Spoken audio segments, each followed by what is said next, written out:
Cleaner was ashamed for not knowing how to read, but the billionaire's daughter discovers it and does something incredible. The clock read 6:15 when Tess arrived. Punctual, as always.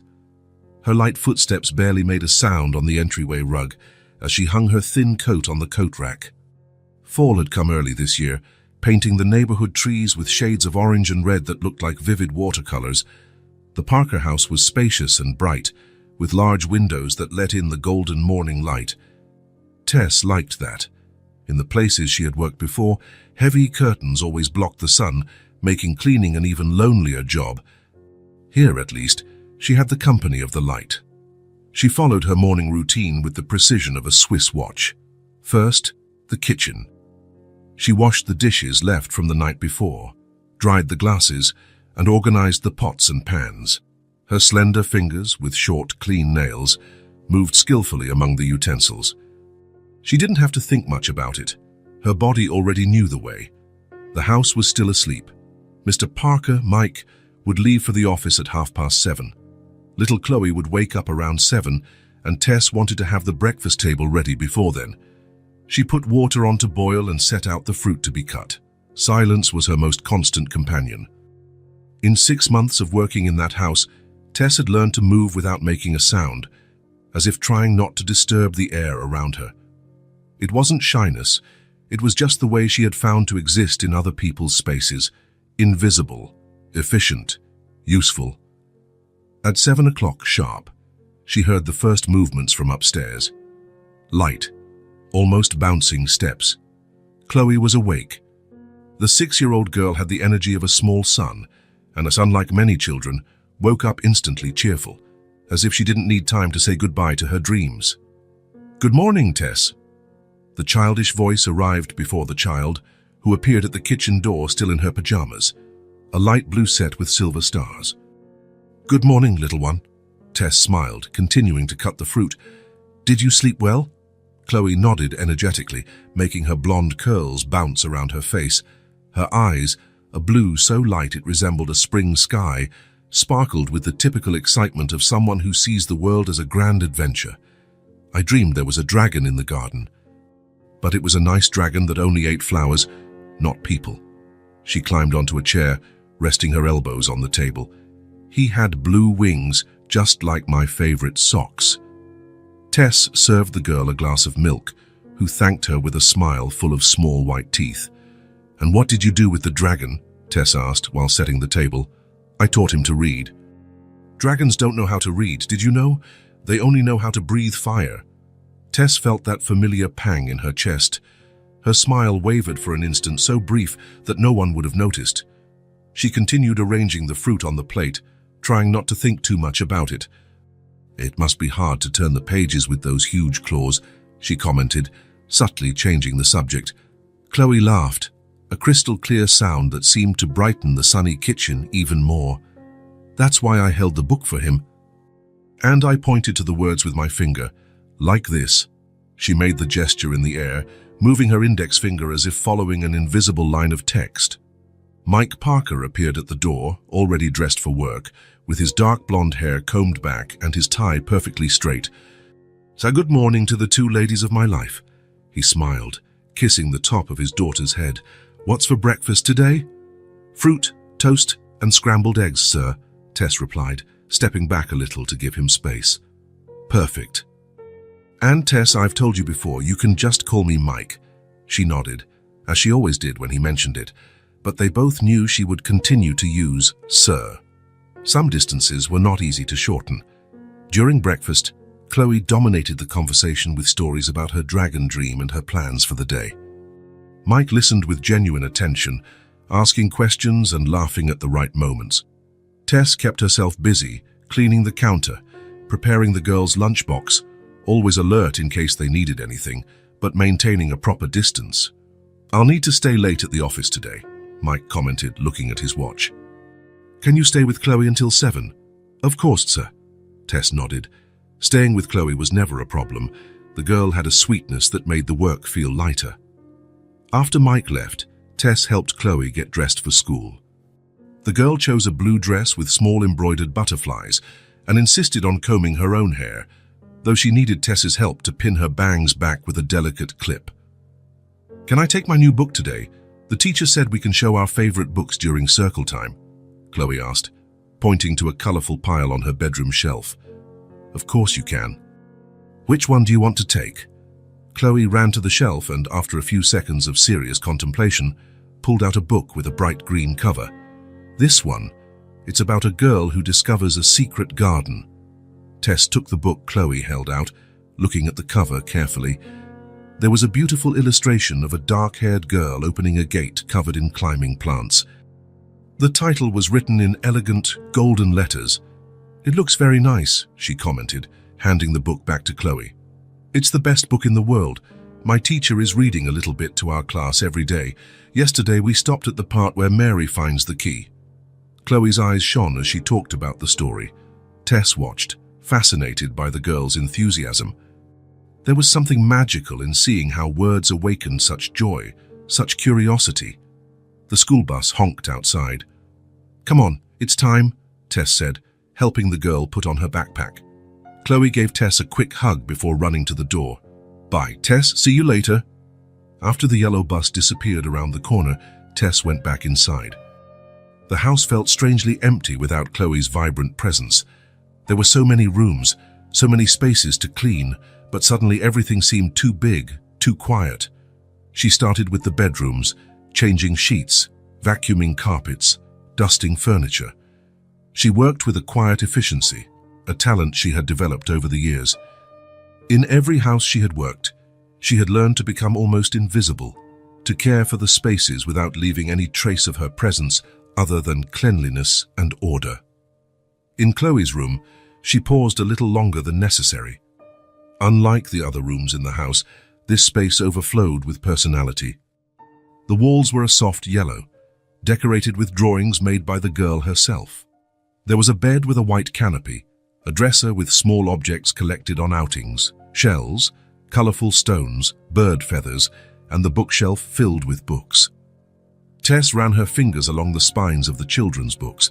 Some were thin with more illustrations than text. Others, thicker, had only small images scattered among the paragraphs. She picked one up and opened it. The letters were there, arranged in neat lines. She knew they formed words, sentences, entire stories. She knew the shape of some, could even identify the most common ones. But together, in sequence, they turned into an undecipherable code. A secret she had never had access to. She closed the book and put it back on the shelf, trying to push away that familiar feeling of inadequacy. She had so much to do. She couldn't waste time on thoughts like that. She finished tidying the room and moved on to the rest of the house. The day passed in its usual routine. Cleaning, laundry, preparing the lunch she would leave ready for when Chloe returned from school. Tess liked the organization of her days, the predictability of her tasks. It was comforting to know exactly what needed to be done and how to do it well. At 3 in the afternoon, the school bus dropped Chloe back off. Tess heard the door open and hurried footsteps down the hall. Tess, look what I made today." The girl burst into the kitchen like a small hurricane of energy, holding a piece of paper. "Calm down, little one. Let me dry my hands first." Tess smiled, wiping her hands on her apron. "Now, show me." Chloe held out the paper with pride. It was a colorful drawing made with crayons. It showed 2 stick figures, a smaller one, with spiky yellow hair and a blue triangular dress, and a larger one, also with yellow hair, wearing what looked like a green dress. "It's the 2 of us in the garden," Chloe explained. "You and me planting flowers. Look, I wrote our names too." At the top of the drawing, there were 2 words written in the crooked, uncertain handwriting of a child learning to write. Chloe and Tess, in capital letters of different sizes. Tess felt her heart race. There was her name, written by Chloe's small hand. 4 simple letters that carried so much meaning. "It's beautiful, Chloe." Her voice came out a little softer than usual. "Do you really like it? The teacher said I'm getting better at writing. I used to write the letters too big, now they're smaller." "It's perfect," Tess smiled, holding the drawing carefully as if it was something very fragile. "Can I keep it?" Chloe's eyes lit up. "Yes." I made it just for you." Delicately, Tess folded the paper and put it in her apron pocket. She felt a strange emotion, a mix of gratitude and sadness that she couldn't quite name. "Are you hungry? I made pasta with tomato sauce for lunch." "My favorite!" Chloe clapped her hands. "Can I help you set the table?" "Of course you can." While they ate, Chloe talked about her day at school, how she had read aloud to the class. Tess felt that familiar pang, how she had learned about the planets, how she had played tag during recess. "And the teacher said we're going to have a special project next week," the girl continued between bites of pasta. "Everyone is going to write a short story and make a book, with a cover and everything." "That sounds like fun," Tess commented, trying to keep the enthusiasm in her voice. "It's going to be the best project ever. I can write about anything. I'm thinking of writing about a girl who finds a magical cat that can talk. What do you think?" "I think that's a great idea." "Will you help me?" Chloe's blue eyes fixed on hers, full of expectation. Tess felt a lump in her throat. I can listen to your ideas. You're the one with the creativity for it." After lunch, Chloe insisted on showing Tess all the books she had recently received. They sat in the living room, and the girl brought one volume after another, telling her about the stories, showing her favorite illustrations. "This one has a princess who doesn't want to get married and prefers to study stars," she explained, showing a book with a purple cover. "And this one has a boy who finds a dinosaur in his basement." Tess watched attentively, commenting on the illustrations, asking questions about the characters. She carefully avoided any mention of the text, focusing only on the pictures and the stories Chloe told.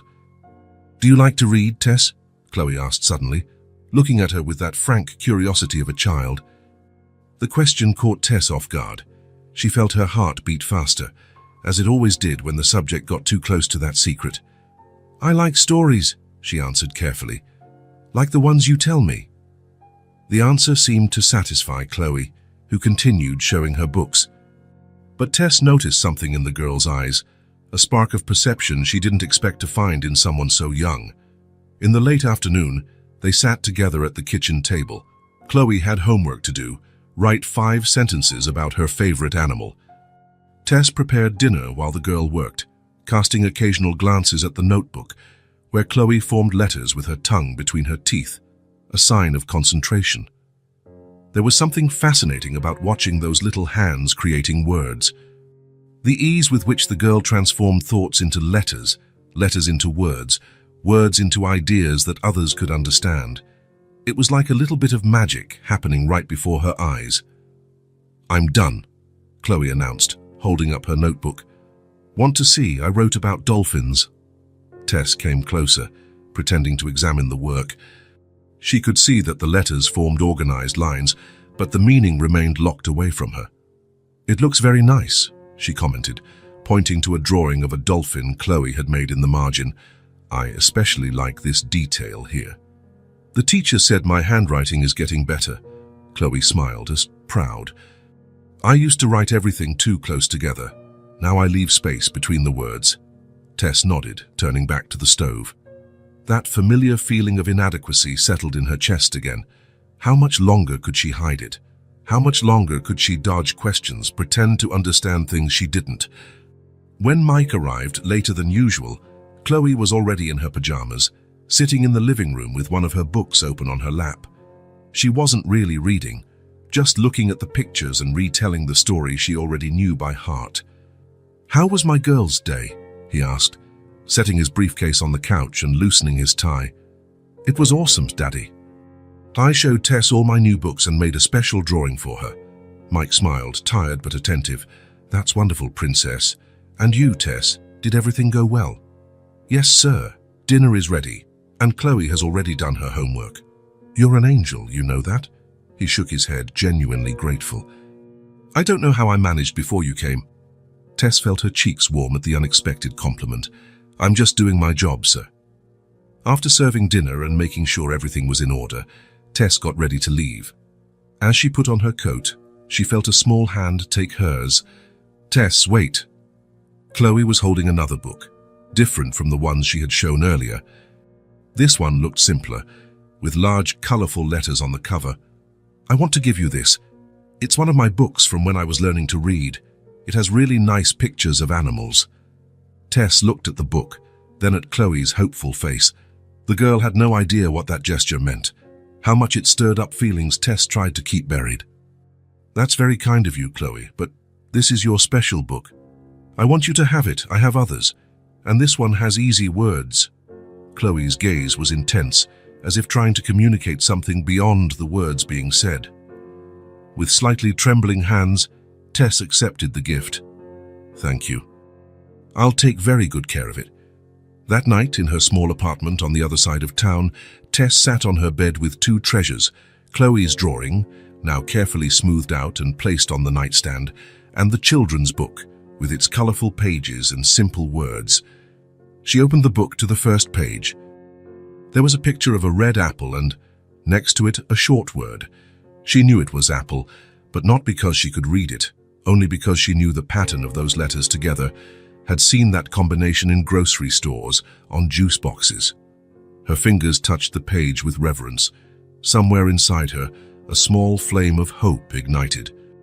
Maybe, just maybe, it wasn't too late. She put the book in the drawer, along with the drawing. That would be her secret, her little treasure. But as she prepared for sleep, one image persisted in her mind, the picture of Chloe, bent over her notebook, creating worlds with words. The beauty of that process, the freedom it represented. And for the first time in many years, Tess allowed herself to imagine what it would be like to be able to do the same. The weeks went by, and fall gradually gave way to winter. The mornings dawned colder, with a soft mist that covered the gardens like a delicate veil. Tess started arriving in a thicker coat, and Chloe swapped her light dresses for long-sleeved shirts and colorful pants. The routine at the Parker house continued its usual rhythm, but something subtle had changed. The book Chloe had given Tess, the one with animal pictures and simple words, had become the housekeeper's secret treasure. Every night before bed, Tess would flip through it carefully, as if the pages were made of something fragile and precious. She tried to decipher the symbols next to the images, recognizing some letters, trying to blend the sounds, getting frustrated when the meaning escaped her. On a rainy Tuesday, Mike called to say he would be stuck at the office late. "An important meeting," he explained. Tess noticed the disappointment on Chloe's face when she shared the news during dinner. "He promised he would help me with my school project today," the girl said, poking at her food with a fork without much enthusiasm. "What project is that?" Tess asked, serving a little more mashed potatoes onto the girl's plate. "I have to make a poster about my favorite animal for science class," Chloe sighed. "Daddy said he would help me cut out the pictures of dolphins we found on the internet." Tess looked at the girl's downcast expression. The blue eyes that normally sparkled now seemed as cloudy as the sky outside. "I can help you," she offered, almost without thinking. "I'm not as good as your dad, but I know how to use scissors." Chloe's face lit up instantly. "Really? You'd do that?" "Of course. After we finish dinner and you take your bath, we can work on your project. You're the best, Tess." The excitement returned to the girl's voice, and she began to eat with renewed enthusiasm. Later, the kitchen table was covered with colorful paper, open magazines, glue sticks, and scissors. Chloe had printed several pictures of dolphins and set out blue construction paper to make the sea background. "We'll need to write some things about the dolphins," Chloe said, focused on carefully cutting out the silhouette of a leaping dolphin. Things like where they live, what they eat, how long they live. Tess felt that familiar tightness in her chest. "You can do the writing, and I'll take care of gluing the pictures. Your handwriting is very nice." "Thanks," Chloe smiled, proud. "The teacher said I've improved a lot since the beginning of the year." While Chloe focused on cutting, Tess arranged the finished pictures, thinking about the best layout for the poster. They worked in a comfortable sink, with the rain pattering softly against the windows and the aroma of hot chocolate that Tess had made for them. "Done," Chloe announced after an hour. "So we finished the pictures part. Now I need to write the information." The girl picked up some sheets of paper where she had jotted down facts about dolphins. Tess watched as she began to transfer this information to the poster, writing with her tongue between her teeth in concentration. There was something fascinating in the way her small fingers held the pencil, in the way her light eyes narrowed slightly as she formed each letter. "Do you want to see what I'm writing, Tess?" Chloe asked suddenly, looking up with those big, curious eyes. "Of course," Tess replied, moving closer. "Look, I wrote that dolphins are mammals, not fish. That means they breathe air like us, not in the water like fish." Chloe pointed to one of the sentences on the poster.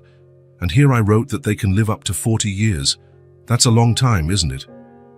Tess looked at the words with a sparkle in her eyes. There was admiration there for Chloe's knowledge, for the girl's ability to turn thoughts into written words. But there was also a shadow of sadness, an invisible barrier that separated her from that world of letters and meanings. "That's amazing," Tess commented, her voice a little softer than usual. "You know so many things." "My teacher says I'm curious." Chloe shrugged, as if it were no big deal. "I like learning about animals. Did you know that dolphins sleep with one eye open?" "I didn't know that," Tess smiled. "How do they do that?" "It's because only half of their brain sleeps at a time. The other half stays awake so they can breathe and don't sink." Chloe gestured excitedly as she explained. "So I'm going to write that down too. It's a very cool fact." Tess watched in silence as Chloe wrote this new piece of information on the poster. The girl was completely absorbed in the task, the tip of her tongue sticking out the corner of her mouth as she carefully formed each letter. "What do you think, Tess? Is it looking good?" The girl held up the poster so Tess could see the completed work. It was truly beautiful. The colorful pictures of dolphins leaping against a blue background, the words written in large, well-formed letters for a 6-year-old. Tess could see the effort, the care Chloe had put into every detail. "It's perfect, Chloe. Your teacher is going to love it." The girl smiled, satisfied, and began to put away the supplies. As they tidied the table, Chloe talked non-stop about the presentation she would give at school, how she would tell her classmates about dolphins, how she would show the poster, how she would answer questions. "Ask Tessie, Mom," she said suddenly, with the typical frankness of children. "Do you like to read?" The question caught Tess off guard. She felt her heart race, her hands sweat slightly. "Why do you ask?" Chloe shrugged, fidgeting with a piece of paper. "I never see you reading. Daddy always reads the newspaper at breakfast or books before bed. But you never read anything." Tess took a deep breath. That inevitable moment she always dreaded seemed to have arrived.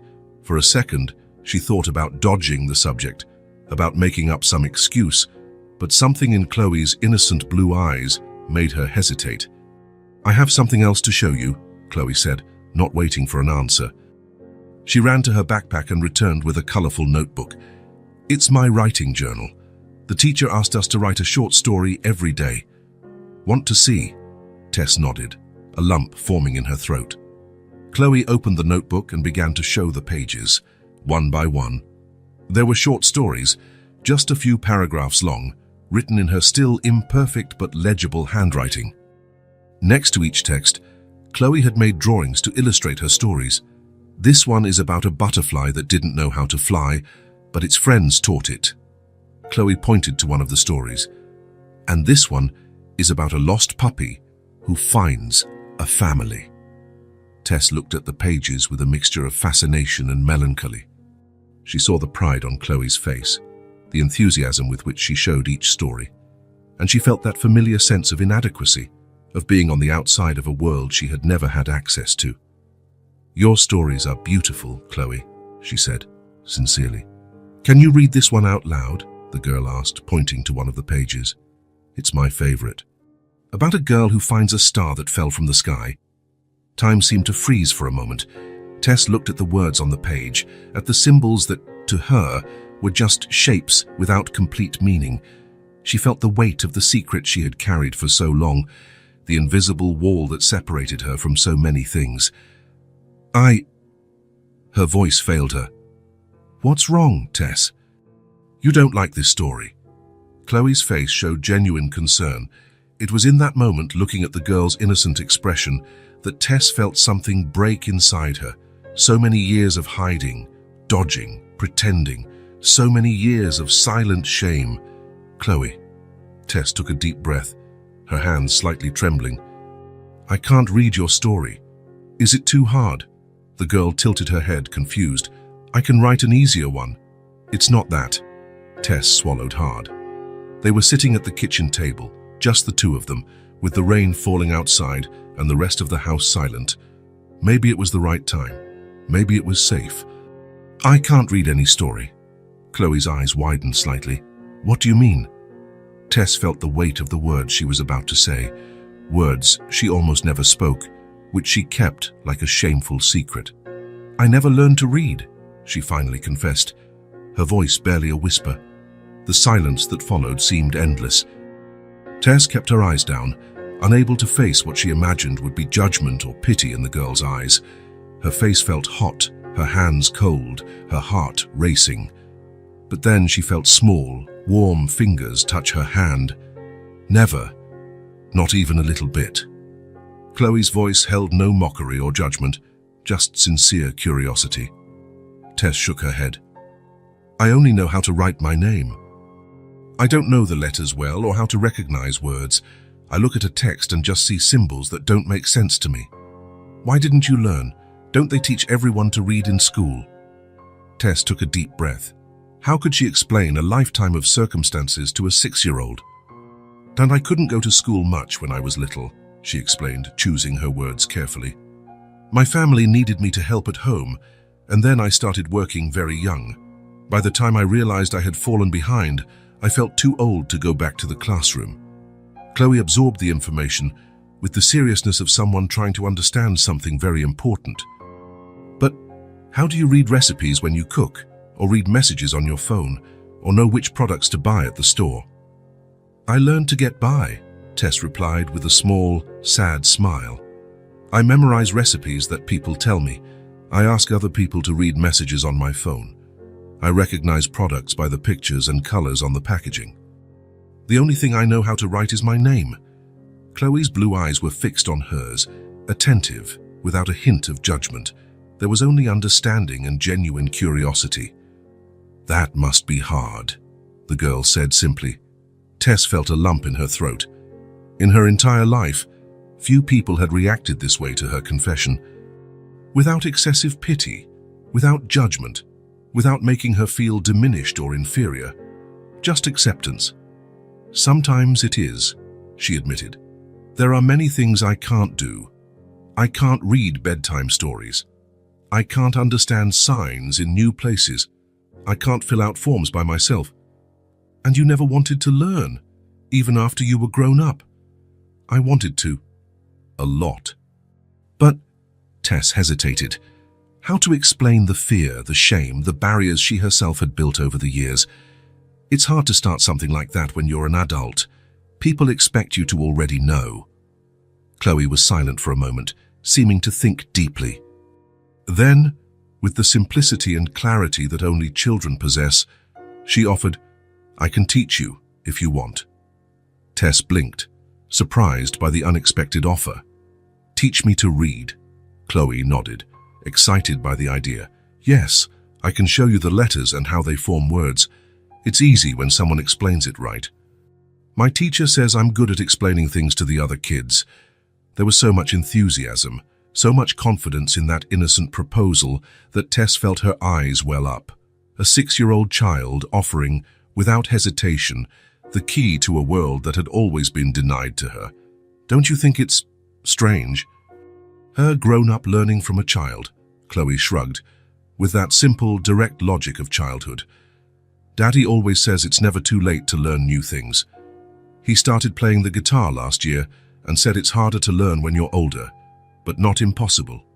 Tess let a small smile form on her lips. The shame she had felt moments before was beginning to give way to something different, something she hadn't felt in a long time. Hope. You're not going to tell your dad about this, are you? She asked, suddenly worried. He might not want me to keep working here if he finds out. Why not? Chloe seemed genuinely confused. Some people think that people who can't read aren't smart enough for certain things. That's silly, Chloe declared, with the absolute conviction of a child. "You know how to do lots of things that me and Daddy don't. You cook better than anyone I know, and you clean the house so everything is perfect. And you know how to fix broken things too." Tess felt a wave of gratitude for the simplicity with which Chloe saw the world, a world where everyone's skills were valued for what they were, not for what they weren't.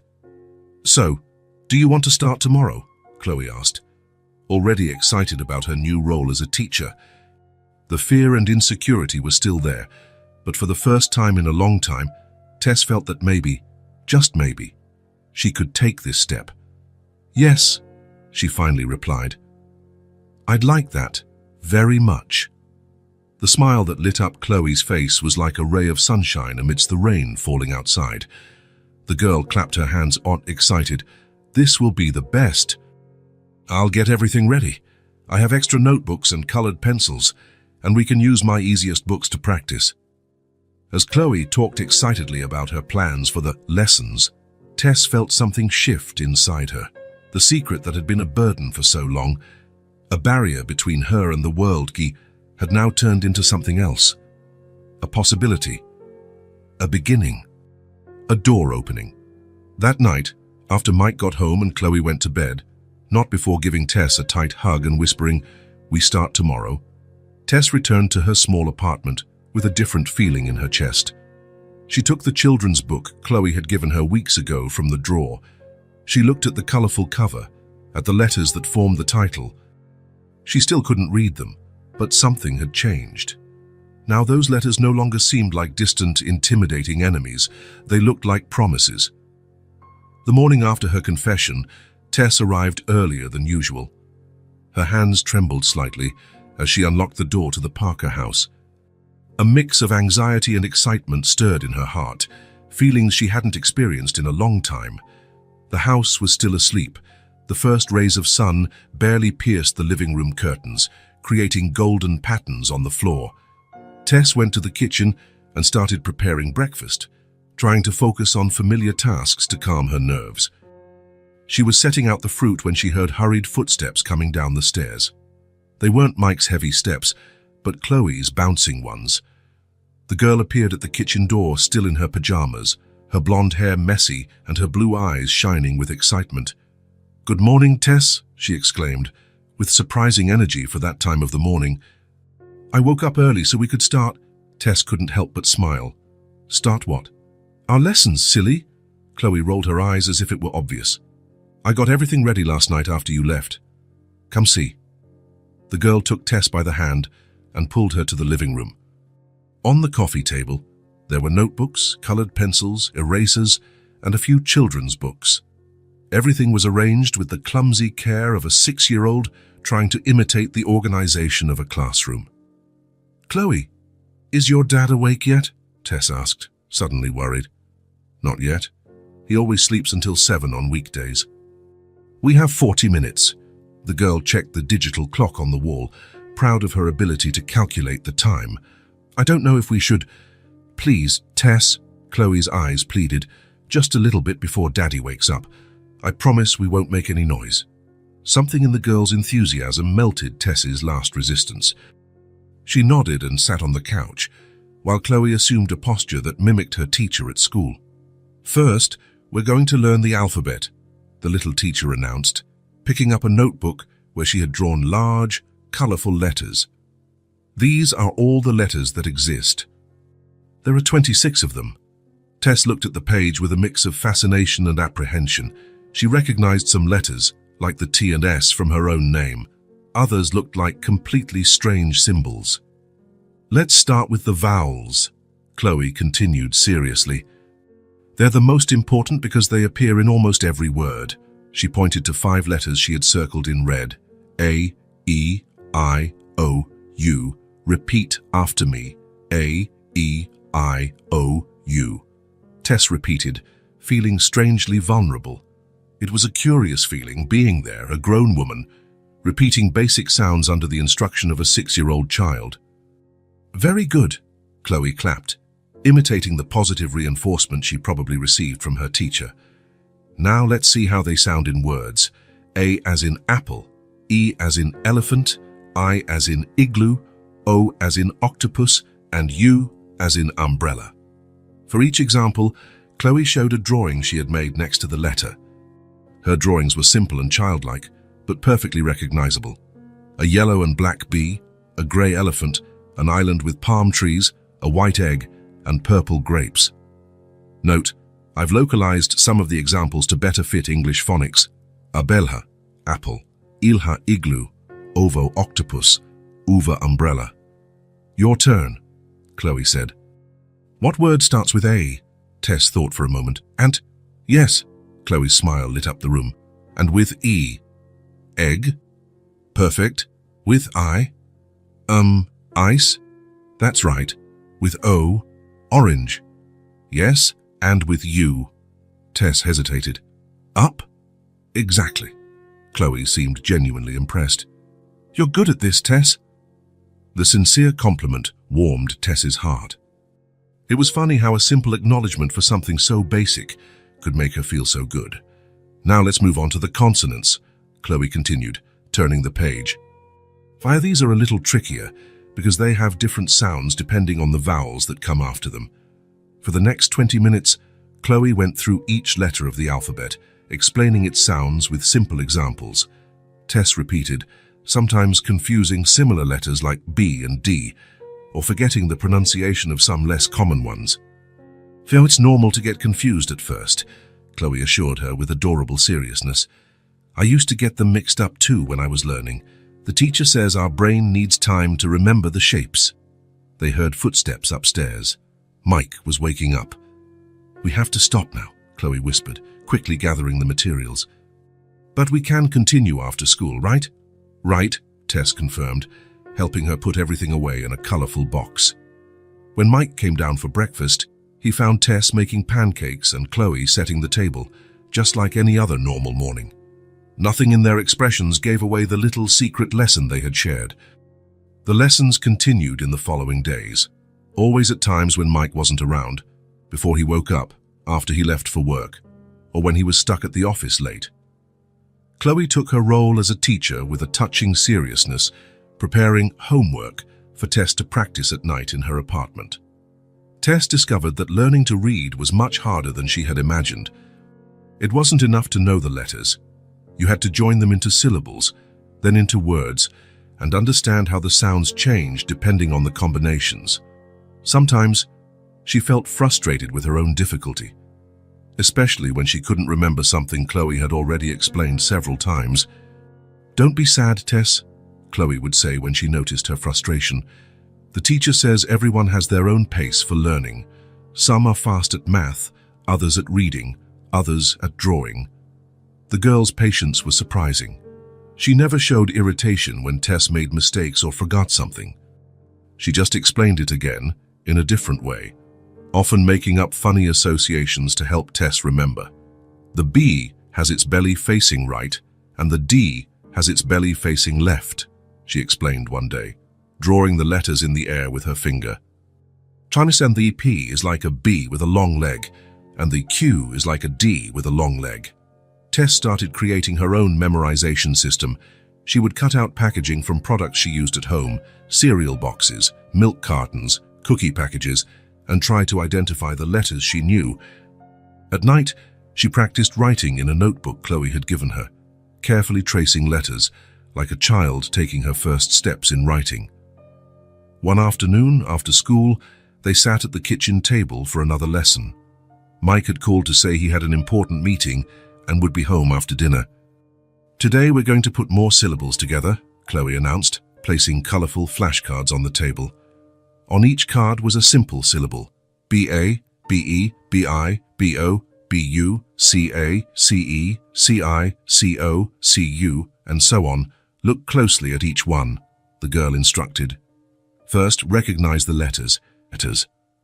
Then blend the sounds. Tess looked at the cards, identifying the letters she knew best. B-A, B-A, she tried. That's it. Now, B. B-E, B. Perfect. Now, B-I. B-I, B-I. They continued with each card, Tess gaining more confidence with every syllable she managed to pronounce correctly. There was something liberating about hearing her own voice form those sounds, as if she were deciphering a secret code. "Now," Chloe said with a mischievous smile, "let's put two syllables together to make words." She took the card with TA and placed it next to the card with BLE, localized casa to a more phonetically simple English word. "What does it make?" Tess looked at the two cards, trying to blend the sounds in her head. "Ta, blee, table? Yes." Chloe clapped enthusiastically. "You read your first word." But Tess shook her head. "I only guessed because you put the cards together. I don't know if I could read it if it were written down." "Let's try." Chloe took a piece of paper and wrote in large, clear letters, "table." Tess looked at the word, feeling a mix of anxiety and determination.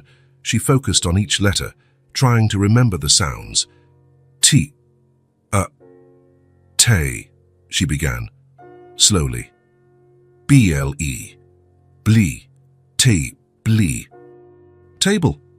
A wave of emotion washed over her, so intense it almost left her breathless. She had read a word, a real word, written on a piece of paper, not just recognizing a familiar pattern like her own name, but deciphering something new. "You did it!" Chloe jumped out of her chair and hugged Tess. "I knew you could." Tess felt her eyes well up.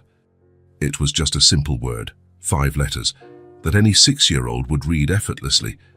But for her, it represented something monumental, a first crack in the wall that separated her from the world of letters. "Want to try another one?" Chloe asked, already writing on another piece of paper. In the following minutes, Tess read with growing confidence. Ball, cow, duck, fairy. Each correctly deciphered word was met with enthusiastic applause from Chloe, whose pride seemed as great as Tess's. "I have a challenge for you now," the girl said, writing something longer on the paper. Tess watched the letters form, feeling a pang of apprehension. There were more letters, joined in a way she didn't immediately recognize. Pencil. Tess took a deep breath, facing the challenge. P-E-N, pen, she began, sounding out the syllables slowly. C-I-L, seal, pen, sil, pencil. That's it. Chloe clapped so hard her small hands turned red. "You read a big word." There was such pure joy on the child's face, such genuine pride in her students' achievements, that Tess felt her heart overflow with gratitude. Here she was, a grown woman who had spent her whole life avoiding situations that exposed her limitation, now celebrating as a huge victory the ability to read words that 6-year-olds mastered effortlessly. And there was no shame in it, not with Chloe looking at her that way, as if she had just accomplished the most impressive thing in the world. "Can I try writing one now?" Tess asked, feeling bold with her new knowledge. "Of course." Chloe pushed the paper and pencil toward her. With a slightly trembling hand, Tess carefully wrote, "cake." "Is that right?" she asked, unsure. Chloe examined the word with the seriousness of an experienced teacher. "Yes, it's perfect. Kaki, you wrote cake." Tess felt a wave of satisfaction run through her body. It was as if something dormant inside her was finally awakening, a capacity that had always existed, but had never had a chance to flourish. "I want to try one more," she said, pulling another piece of paper. This time she concentrated intensely, trying to remember the exact shape of each letter. She wrote slowly, "Sun." "Sun," Chloe read aloud. "You wrote sun, and the letter L is perfect." Note, corrected Chloe's dialogue to reflect the word written. "And the letters are perfect." Tess looked at the word she had just written, 3 simple letters that together represented something bright and warm, just like she felt inside at that moment. "Thank you, Chloe," she said, her voice thick with emotion. "You don't know what this means to me." The girl smiled, her blue eyes shining. "Now you can read stories by yourself like me." "There's still a long way to go for that," Tess laughed. "But I'm starting to believe that one day I will. I'm sure you will." Chloe spoke with the absolute conviction that only children possess. "And when you do, we'll read books together, 1 page each." The image of that possible future, her and Chloe sitting side by side, sharing the reading of a book, filled Tess with a determination she hadn't known before. It wouldn't be easy, she knew that. There was so much to learn, so many obstacles to overcome. But that small taste of success, that simple word, sun, that she had managed to read on her own, was like a promise that the light was within reach. "We'll practice more tomorrow," Chloe said, gathering the materials. "And I have a surprise for you."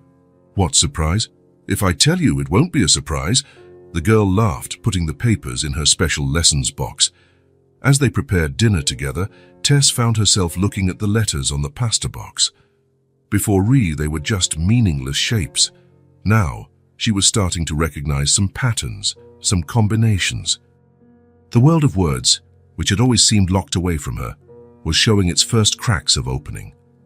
That night, after Mike arrived and Chloe went to bed, Tess returned to her apartment with a different energy. Instead of turning on the television as she usually did, she sat at the small kitchen table with the notebook Chloe had given her.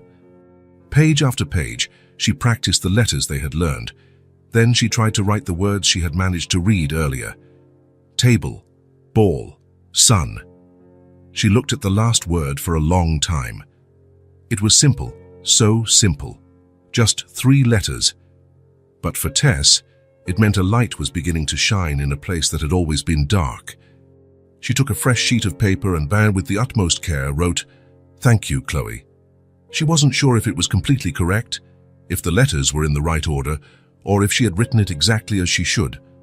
But the act itself, trying to express gratitude through written words, felt like the most important step she had ever taken.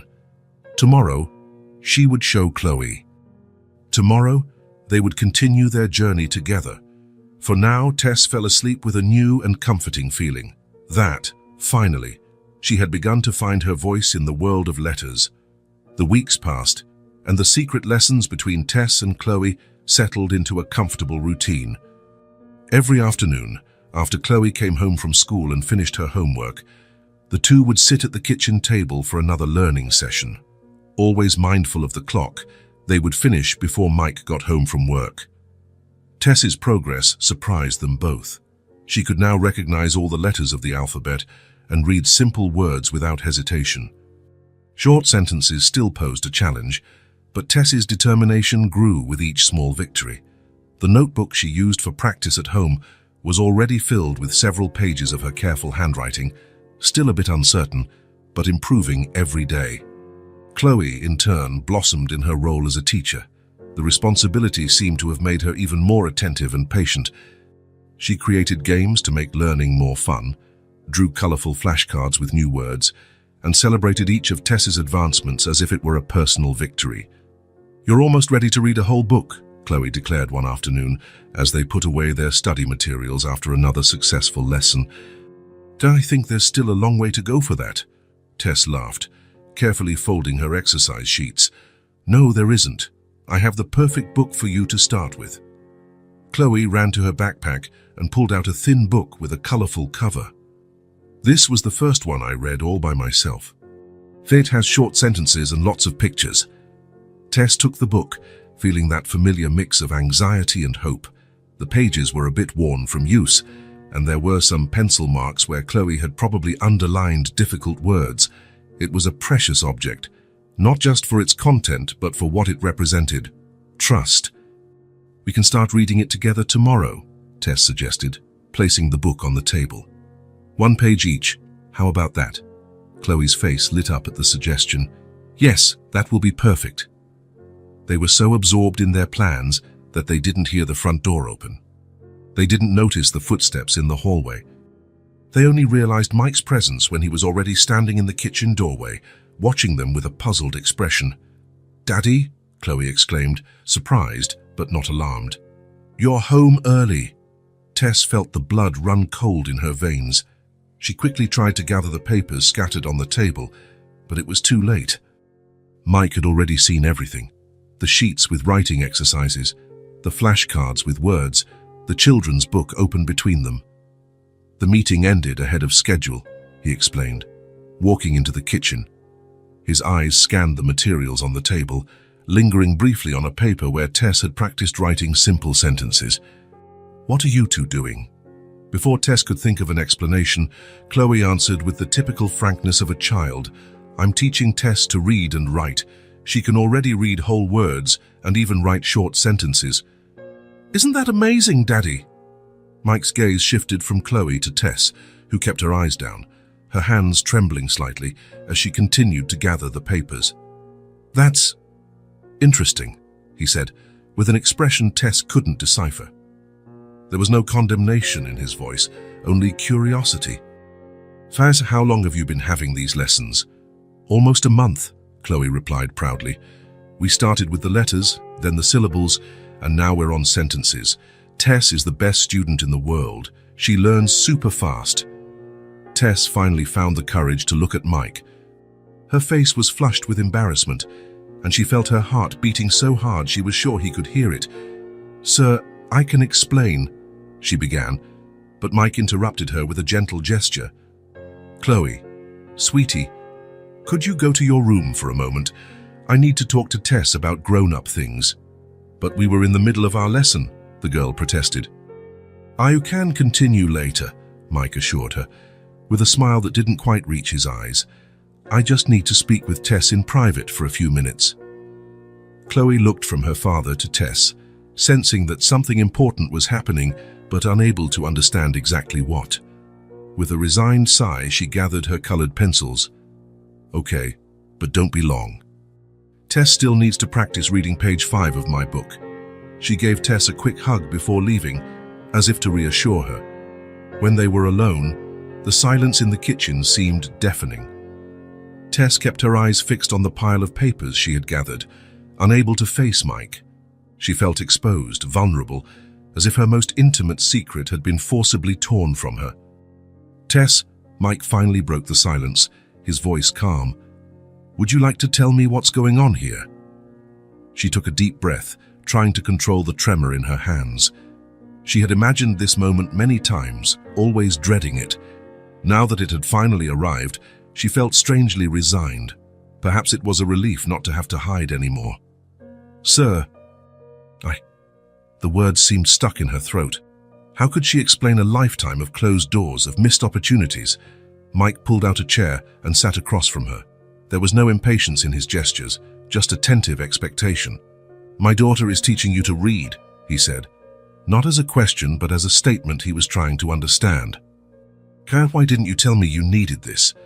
Tess finally found the courage to look at him. She saw no judgment in his eyes, only confusion and what seemed like genuine curiosity. "I can't read," she confessed, her voice barely a whisper. "I missed the chances I had because I had to work from a young age.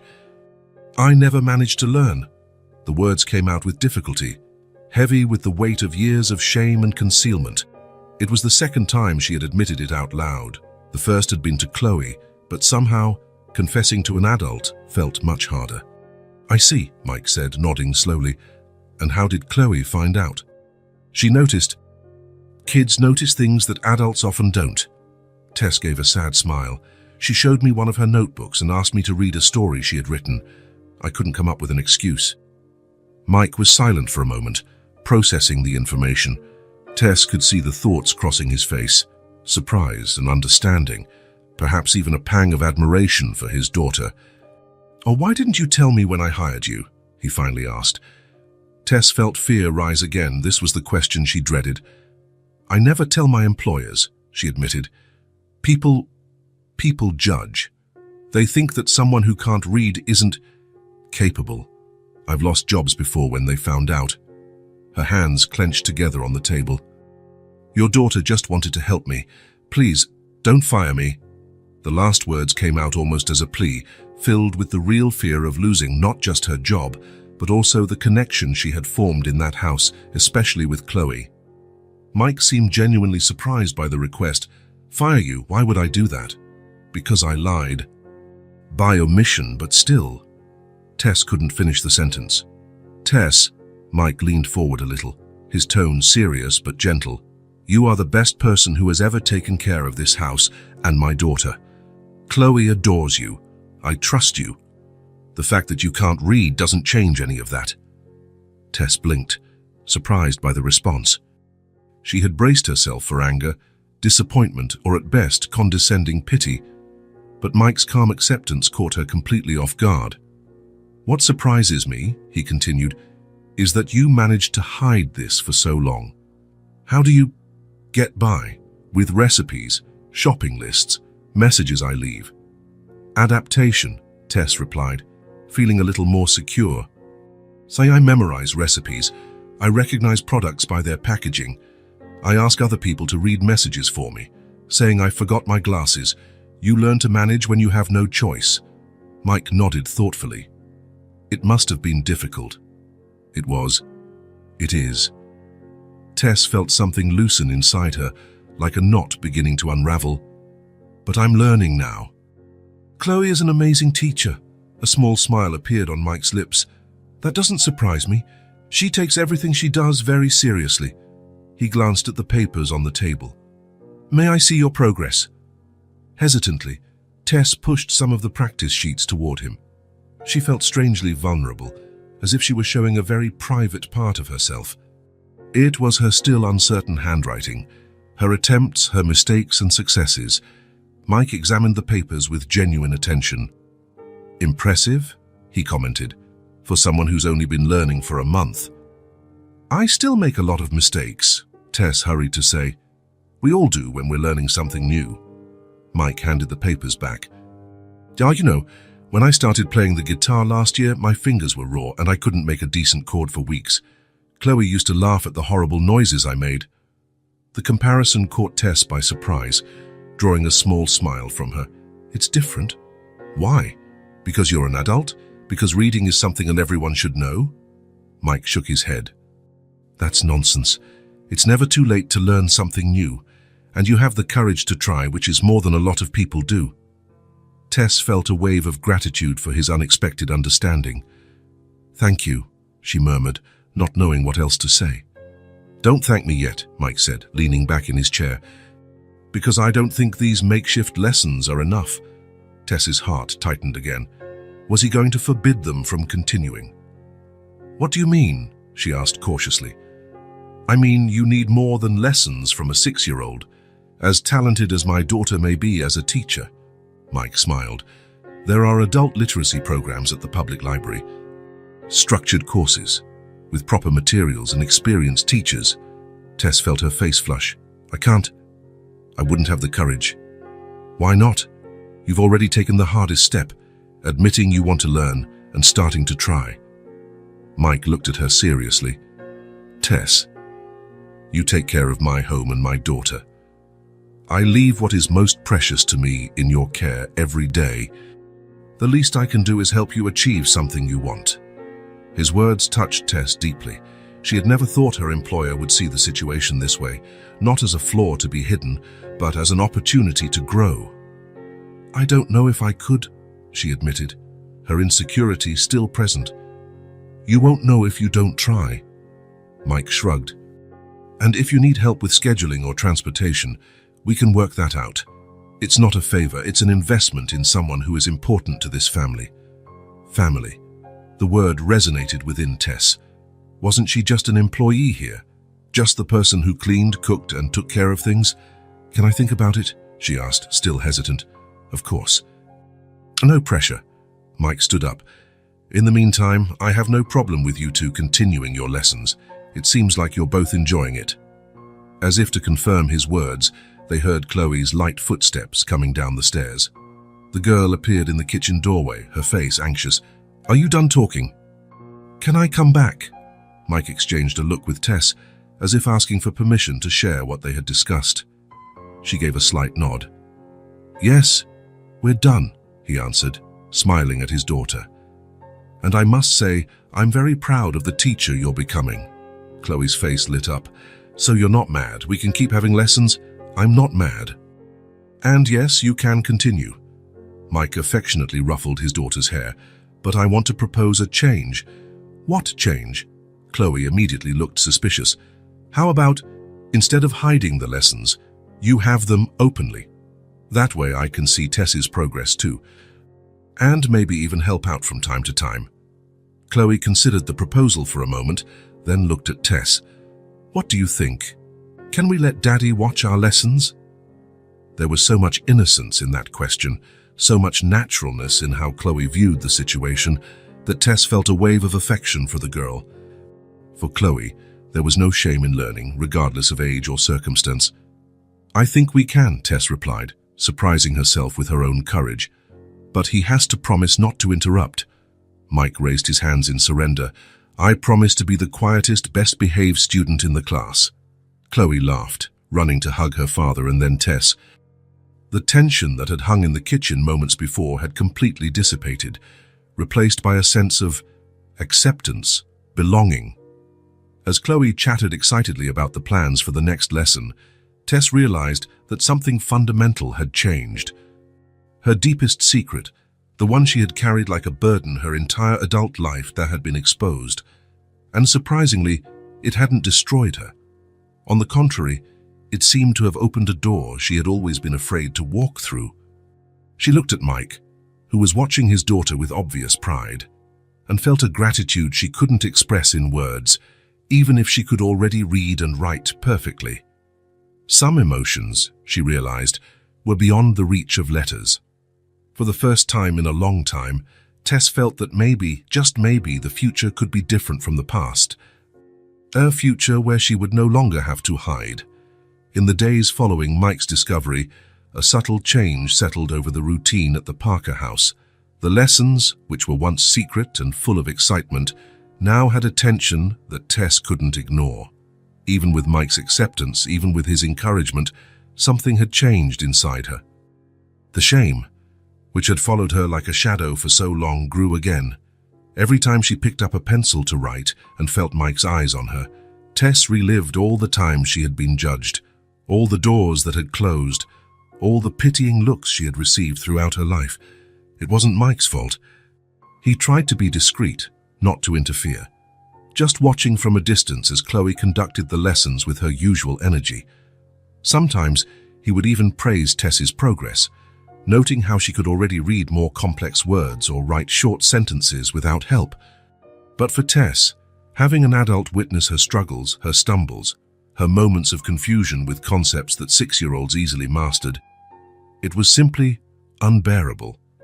In the second week after the discovery, Tess started making excuses to avoid the lessons.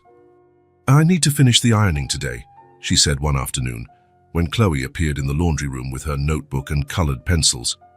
"Can we save the lesson for tomorrow?"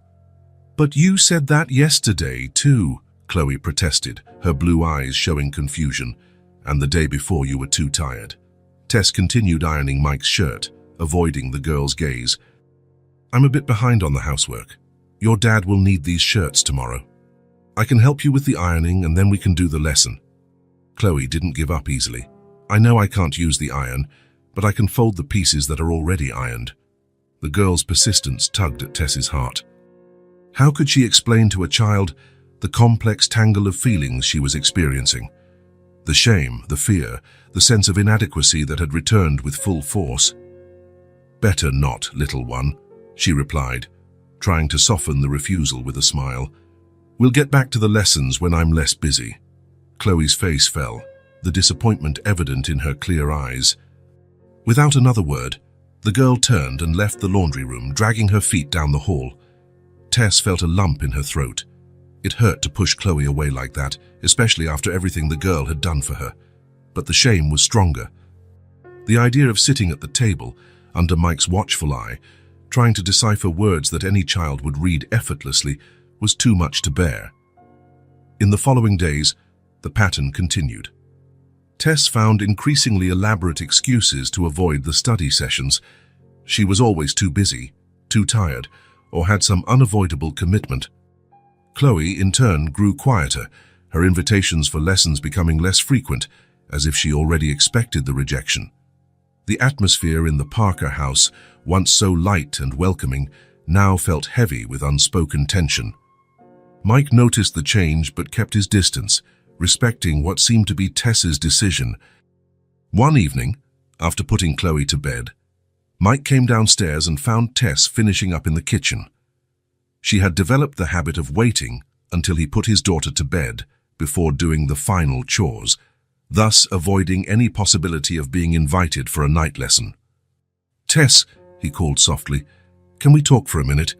She froze, her hand still holding the dish towel. "Of course, sir." "Please, call me Mike. We've talked about this." He smiled, sitting down at the kitchen table and indicating the chair opposite him. "Sit for a bit." Reluctantly, Tess obeyed, keeping her hands in her lap and her eyes downcast. "So is everything okay with work?" Mike asked, his tone casual but his eyes attentive. "Yes, sir. Mike, everything's great." "And with you, are you all right?" Tess hesitated. Lying had never been her strong suit, especially to people who treated her with kindness. "I'm fine," she finally replied, without much conviction. Mike nodded slowly, as if processing the answer. "I noticed the lessons with Chloe have stopped." It wasn't a question, but the comment hung between them, demanding a response. Tess felt her face grow warm. "I've been busy," she murmured. "A lot of chores to catch up on." "I see." Mike didn't seem convinced, but he didn't press her either. "So Chloe misses them." Tess bit her lower lip. "She's a wonderful child, a natural teacher." "Yes, she is." A proud smile crossed Mike's face. "You know, she's never shown so much interest in teaching before, not even with her dolls or school friends." Tess didn't know what to say, so she remained silent, her eyes fixed on her own hands. "Vance, I wanted you to know," Mike continued, "that my offer to help with adult literacy programs still stands. I looked into some at the public library. They have classes at different times, including in the evening." The mention of formal literacy programs made Tess shrink inwardly. The idea of sitting in a room full of strangers, all of them knowing her limitation, was terrifying. "Thank you, but I don't know if I'm ready for that," she answered honestly. Mike nodded, understanding. "No pressure. I just want you to know there are options," he paused, "and that nothing has changed regarding your job here. I still trust you completely." Mike's kind words only increased the guilt Tess felt. Here he was, offering help, securing her job, and she couldn't even match his daughter's enthusiasm. "I really appreciate it," she said, her voice little more than a whisper. Mike stood up, indicating the conversation was over. "Good night, Tess. Don't stay up too late." After he left, Tess remained seated for a long moment, the silence of the house weighing on her. She thought of Chloe, of the sparkle in her eyes when she explained something new, of the infinite patience she showed when Tess stumbled over words. She missed those moments, but the shame was too high a wall to climb. In the days that followed, the distance between Tess and Chloe grew. There were still smiles, still conversations about the school day or Chloe's drawings, but that special bond the lessons had created was missing. It was as if an invisible thread connecting them had been cut. Tess noticed the sadness in Chloe's eyes, the way the girl would look hopefully at the clock when she finished her homework, as if still hoping Tess would suggest a study session. But the suggestion never came, and the sparkle in the girl's eyes dimmed with each passing day. One afternoon, Tess was cleaning Chloe's room when she noticed something on the girl's desk. It was a different notebook from the ones they used in their lessons, with a cover decorated with sparkling stars. Curious, Tess opened it. On the first few pages, there were colorful drawings, most of them depicting two figures, a small girl with blonde hair and a taller woman, also blonde. In some drawings, the two were sitting at a table with books. In others, they were standing side by side, smiling. Under each drawing, there were short sentences written in Chloe's still imperfect handwriting. "Me and Tess studying, teaching my friend, special lesson day." Tess felt a lump in her throat. She continued flipping through the notebook and found a kind of diary, where Chloe wrote about her experiences as a teacher. The sincerity of those childish words hit her deeply. Today, Tess learned the word elephant. It's a big, hard word. She was very happy when she could read it by herself. Tess said she never had a teacher as good as me. I felt important. I explained to Tess how to put syllables together. She practices every day at home. I'm proud of her. The last entries, however, reflected the recent change. Tess is too busy for lessons. I hope she has time tomorrow. It's been 3 days with no lesson. Tess must be very tired. I think Tess doesn't want to learn with me anymore. Maybe I'm not a good teacher. The last entry made Tess's heart ache. It wasn't fair for Chloe to blame herself like that. The girl had been the best teacher anyone could wish for. Patient, enthusiastic, never judgmental. The problem wasn't her. It was Tess's own fear. She carefully closed the notebook and put it back where she had found it. She finished cleaning the room with a heavy heart, knowing she was hurting someone who only wanted to help her. That evening, while preparing dinner, Tess heard voices coming from the living room, Mike and Chloe talking in low tones. Normally, she wouldn't pay attention, respecting the family's privacy, but something in Chloe's choked-up voice made her stop and listen. And now she doesn't even want to have lessons anymore, Chloe was saying, her voice sad. Did I do something wrong, Daddy? Of course not, Princess. Mike's voice was soft, comforting. Sometimes adults get embarrassed when they're learning something new, especially something that most people learn as a child. But there's no reason to be embarrassed. She was doing so well. I know, sweetie, but not everyone sees things the same way you do. There was a moment of silence, and Tess imagined Chloe absorbing her father's words, trying to understand emotional complexities beyond her years. I loved teaching, Tess, Chloe said finally, her voice small and sad. I was learning from her too. The sincerity of those words hit Tess like a punch to the gut. She backed away a few steps, not wanting to hear more, feeling even worse for being the cause of the girl's sadness. What did you learn from her? Mike asked, genuinely curious. I learned that it takes a lot of courage to try hard things. And that it's never too late to learn something new, like you always say. There was a pause. And I also learned to be patient, because sometimes we need time to understand things. Tess felt her eyes fill with tears. How could a 6-year-old be so wise, so understanding? Those are very important lessons, Mike agreed. You know, sometimes people need some time to themselves, to think, to get used to changes. Maybe that's what Tess is doing. Do you think she'll want to have lessons with me again someday? The hope in Chloe's voice was palpable, and Tess felt even worse for having disappointed her. I don't know, Princess. That's something only Tess can decide. Tess quietly returned to the kitchen, her heart heavy. The conversation she had just overheard echoed in her mind throughout dinner, as she served the plates and watched Chloe play with her food, less cheerful than usual. In the following days, Tess noticed Mike watching her more often, as if he were trying to figure something out. She maintained her routine, efficient and silent as always, but inside, guilt gnawed at her every time she saw Chloe's sad gaze. A week later, Mike called her into his office for a talk after dinner. Tess entered the room with apprehension, fearing what he might say. Please, have a seat, Mike said, indicating a chair in front of his desk. Tess obeyed, her hands clasped in her lap, trying to hide her nervousness. Tess, he began, his tone direct but gentle, I need to be frank with you about something. She nodded, bracing for the worst. Maybe he had finally realized he couldn't keep someone like her working in his house, someone who couldn't even read a note or a recipe. My daughter has been very sad without you, Mike said, surprising her. You can stay close to her, but I also want you to study somewhere else. Tess blinked, confused. It wasn't what she had expected to hear. I don't understand. It's simple, Mike continued. Chloe misses you. Not just as a teacher, but as a friend, as someone she shared something special with. He leaned forward. And I think you miss her too. Tess couldn't deny it. It was true. She missed Chloe's excitement, her contagious enthusiasm, the sense of accomplishment when she managed to decipher a new word under her guidance. But I understand why the lessons stopped, Mike went on. It must be hard for you, an adult, learning from a child while I watch. That's why I suggested the formal literacy programs.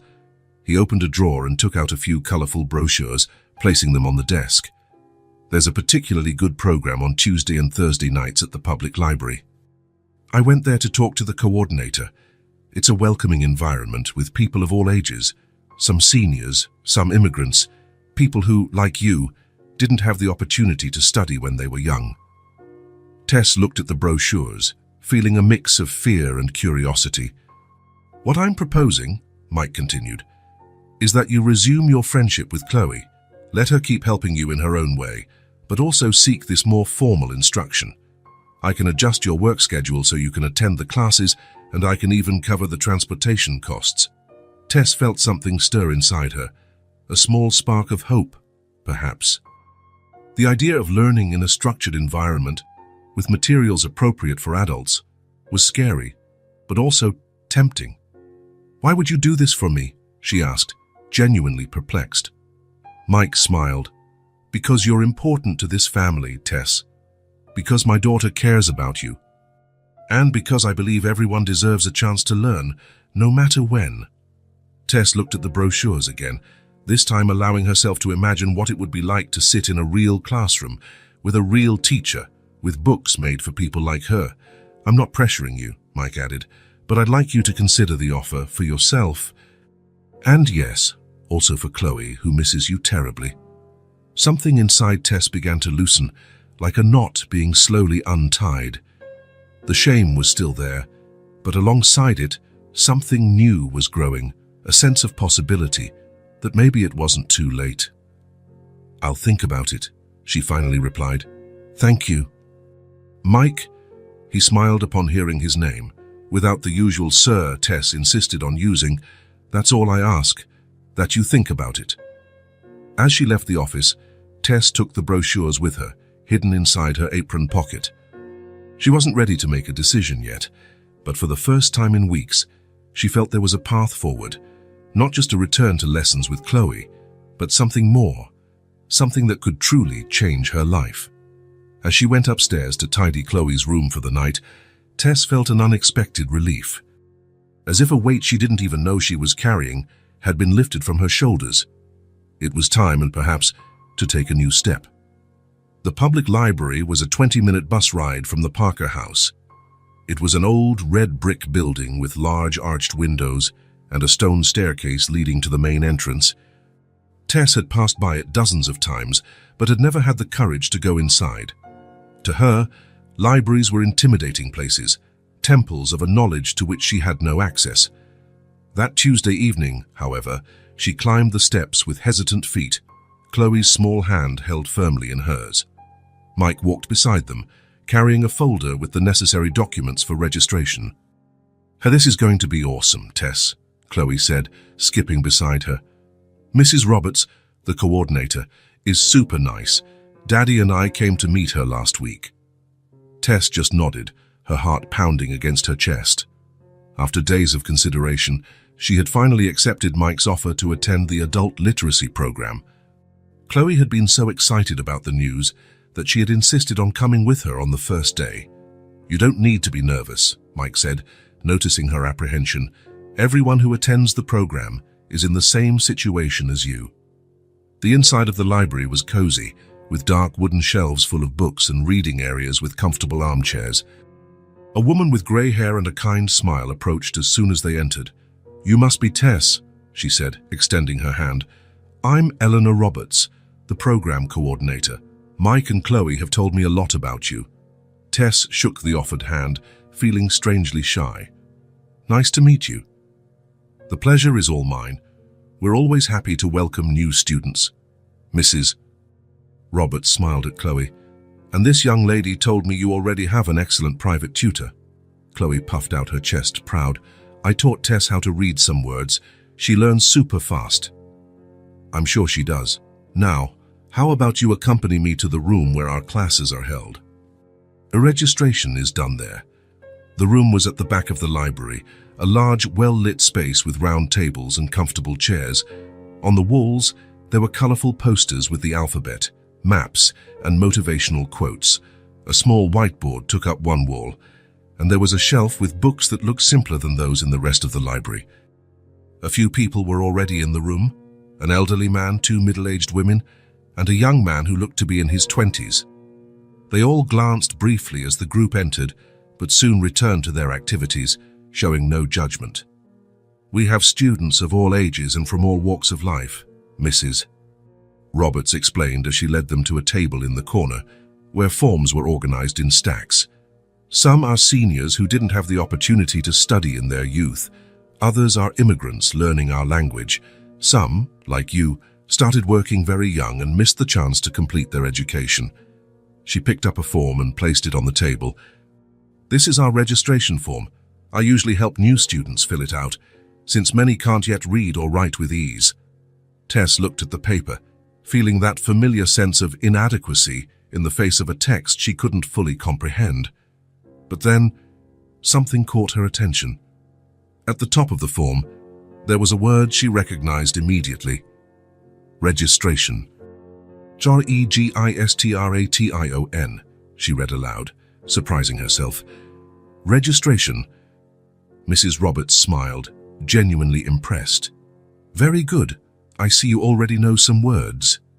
Encouraged, Tess examined the rest of the form.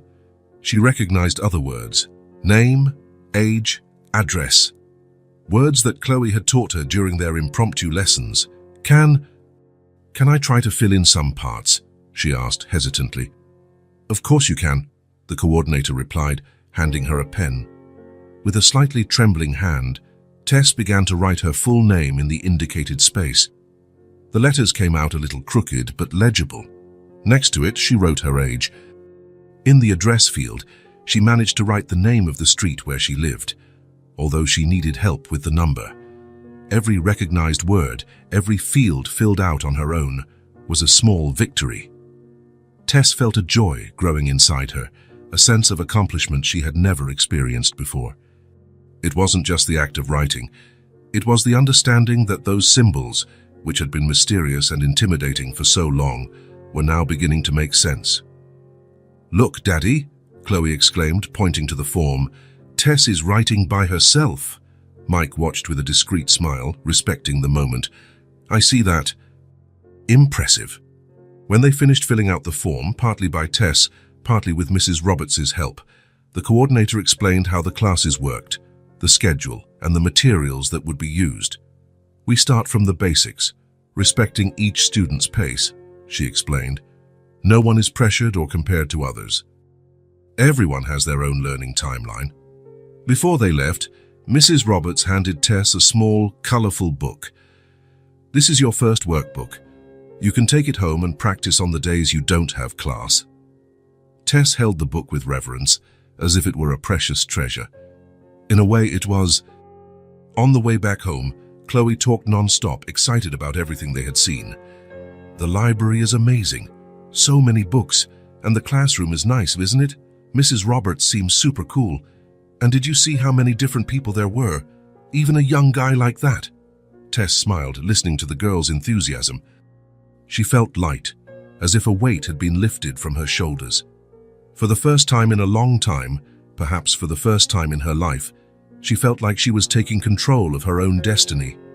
The following months brought a remarkable transformation to Tess's life.